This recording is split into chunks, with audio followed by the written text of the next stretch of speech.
Hey, everybody. Thanks for coming. This afternoon, we have with us Jason Hartless, who's a highly sought after session drummer. He's toured with many people, presently now with Ted Nugent. And thanks for doing this with me, Jason. Yeah, of course. Glad to be here. So let's go way back to the very beginning. Who was like your primary influence? I grew up in a musical family. My dad was a drummer. So by the time I was, I can crawl, I was sitting on his drum kit and playing. And in that time frame, my dad's favorite bands, were like the Sweet.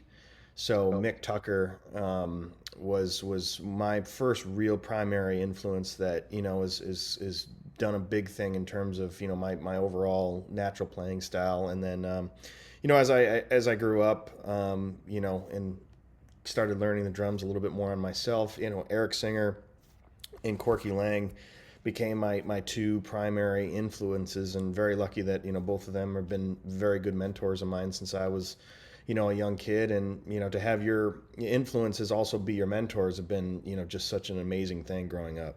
Yeah, that's amazing. How did how did you and Corky Lang get together? How did that come about?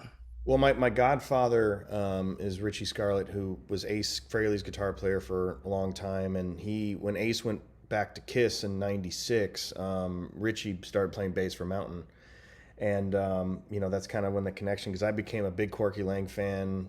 And my first gigs ever doing cover, with me, all adult band, we were doing like Nantucket Sleigh Ride.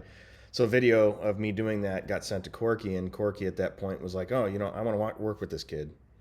That's nice. That's really cool. So you've also worked with Joel and Turner, Mitch Ryder, Eric Martin, Sponge as well. Is that correct? Yeah. I've Did been you with Nugent. record with them or just tour with them or? So I've been with Eric Martin for the last 4 years now. And we do various shows throughout the year. I've been with Nugent for 11 now. But in 2020 and 21, Ted took a break, so I went out on the road with Sponge and Pop Evil during that lull. But I've been very lucky to have played with some pretty incredible musicians, and you know, um, great friends still to this day. That's neat. Uh, you're you played with a band called Shram. Didn't you guys do like one of Ted's uh, Whiplash Bashes here in Maryville, Indiana? Didn't you No, guys open for them?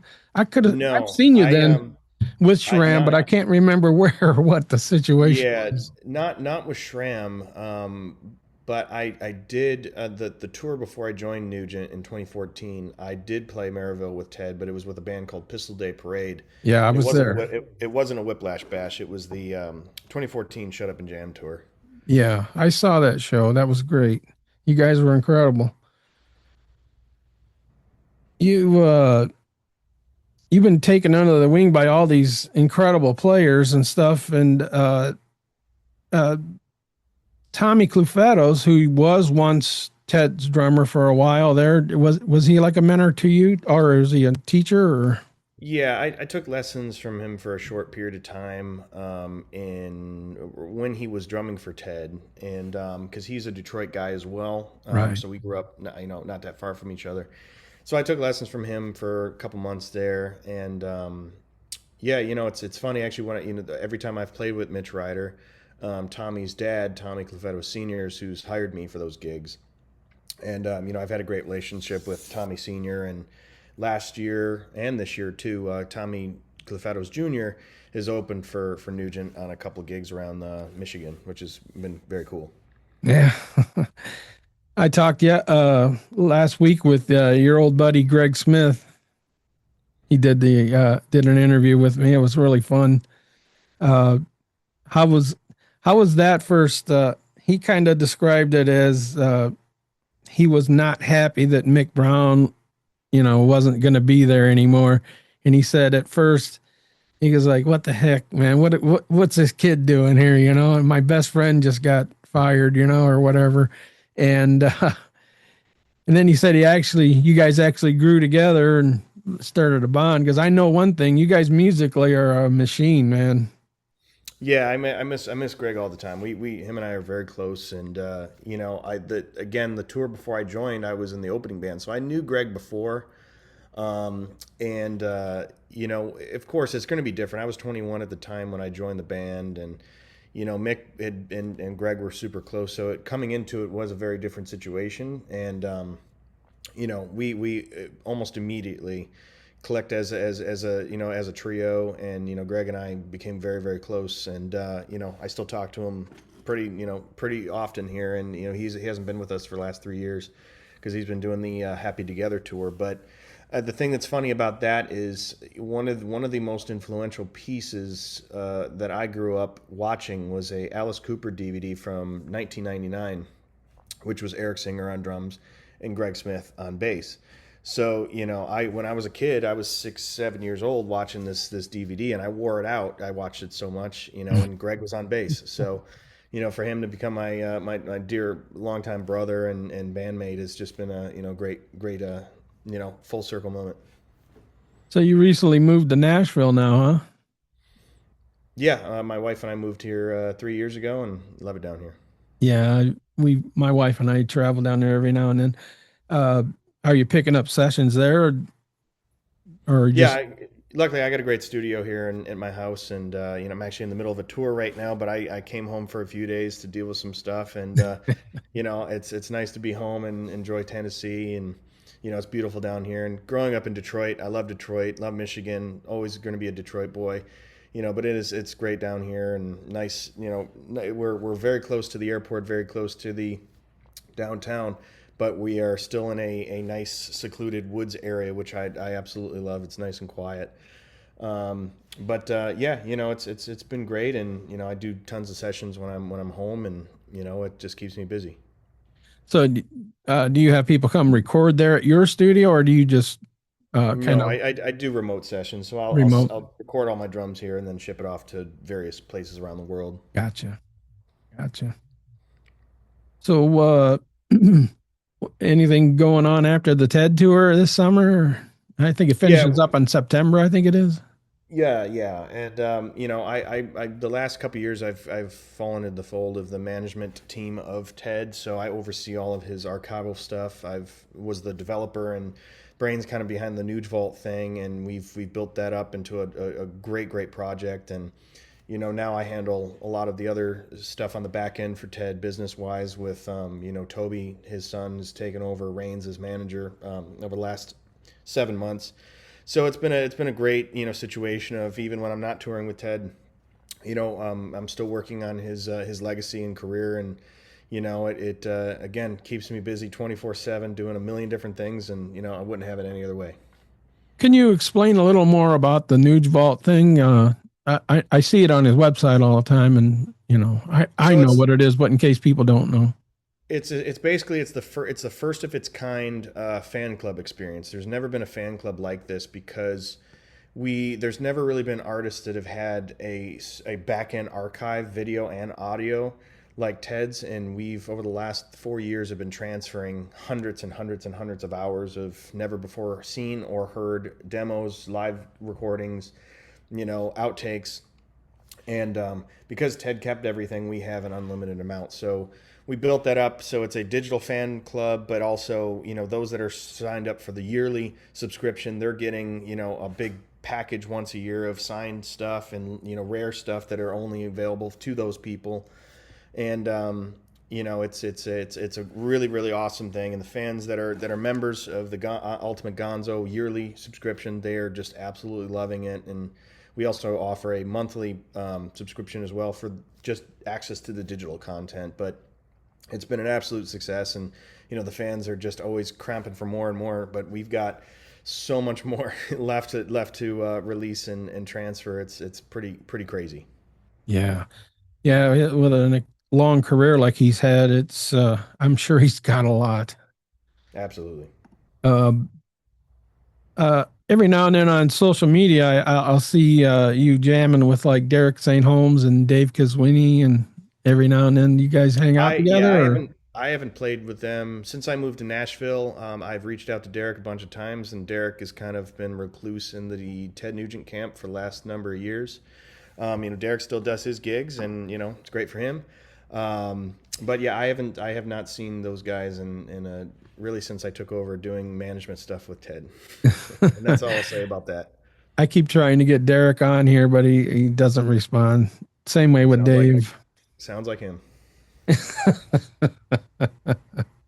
So are you doing any production work for other artists as well, or just Ted's? Yeah, I've on top of controlling all of Ted's archives for the last number of years, I've worked with the Suite as well, which again goes back to being my first musical influence. Now my company, controls a lot of their back end demos and unreleased recordings, and it's been a great partnership with those guys as well.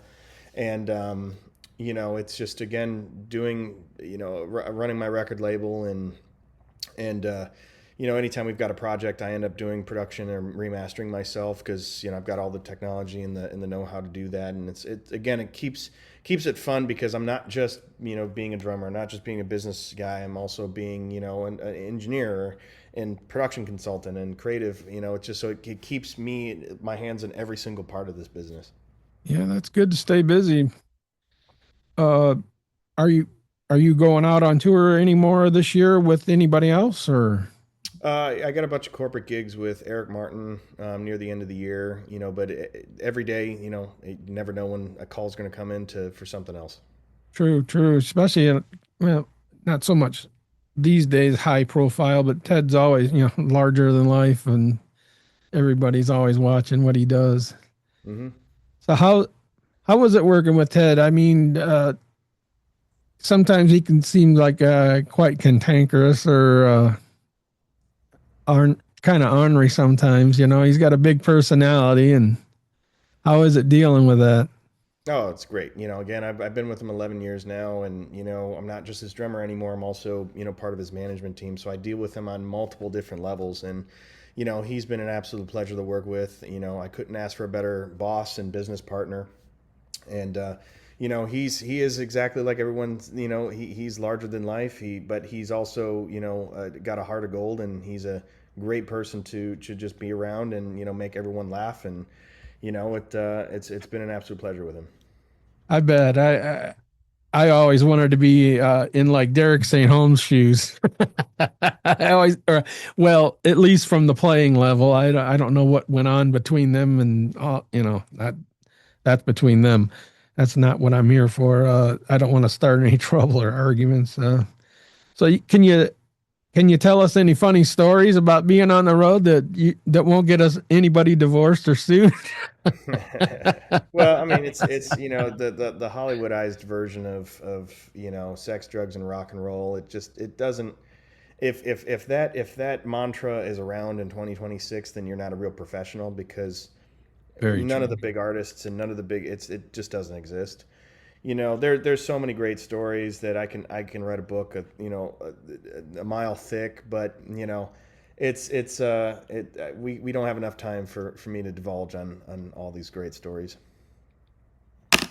You're also noted as being a very big Toto fan. You're heavily influenced by Jeff Porcaro. Oh yeah, yeah. I would say it's my all-time favorite drummer, and the band is just again just absolutely phenomenal.